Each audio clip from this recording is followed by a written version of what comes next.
Shavua Tov, everyone. Welcome to video number 12 in our WhatsApp story group.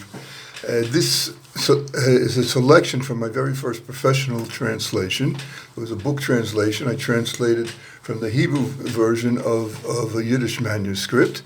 And the English title is A Mother in Israel, The Life and Memoirs of Rabbi Hannah Schneerson, who of course was the mother of the Lubavitcher Rebbe. This excerpt is included in my third book, By the Light of the Full Moon, and it's titled Kabbalah versus the Draft Board. The story actually features the Rebbe's and Hannah's husband, Rabbi Levi Yitzhak Schneerson. He was considered by the Rebbe Rashab, the fifth Lubavitcher Rebbe, to be one of his three great Hasidim. Levi Yitzhak passed away at age 66 in 1964 after a severe period of Siberian exile at the hand of the anti-Jewish communists. And before that, he was the chief rabbi of a major Ukrainian city and Jewish community, Yekaterinoslav, which today is known as the Dniepro-petrovsk. There was a man, his name was Lubavitcher who liked to tell about a traumatic experience in his life in the 1930s, where he was summoned to appear before the draft office of the Russian army. Now, to serve in the anti-religious, communist, brutal Soviet army was a recipe for spiritual disaster that not many Jews survived.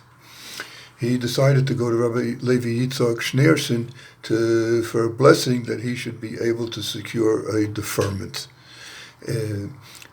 So Rabbi Levi Yitzhak was happy to bless him, but he didn't stop there.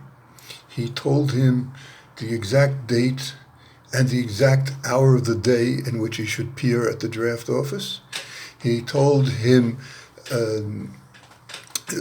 which streets he should take on the way to go there.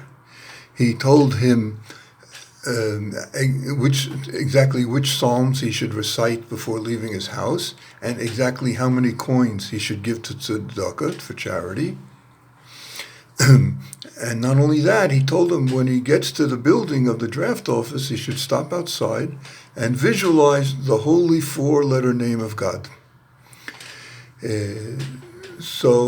And of course that afterwards he should come back and tell him exactly what happened. So young Lubavitcher followed Rabbi Levi Yitzhak's instructions exactly.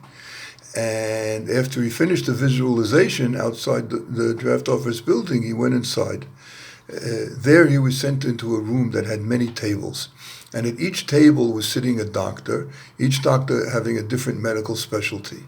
So that the procedure was that the potential draftee had to go from table to table to be examined by each doctor in his field of expertise, and this way they would get a complete, accurate picture of his physical medical condition, and also was a good way to stop any deception, because there were many doctors there.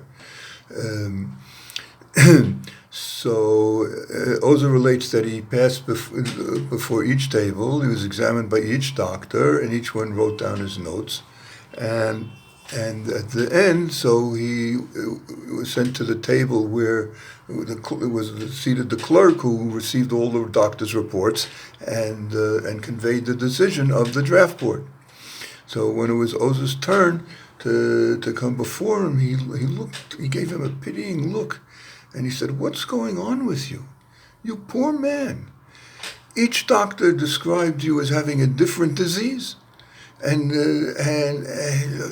how could you be so ill?" Lubavitcher was very happy to report back to Rabbi Levi Yitzhak Schneerson that he left the draft office with a full exemption.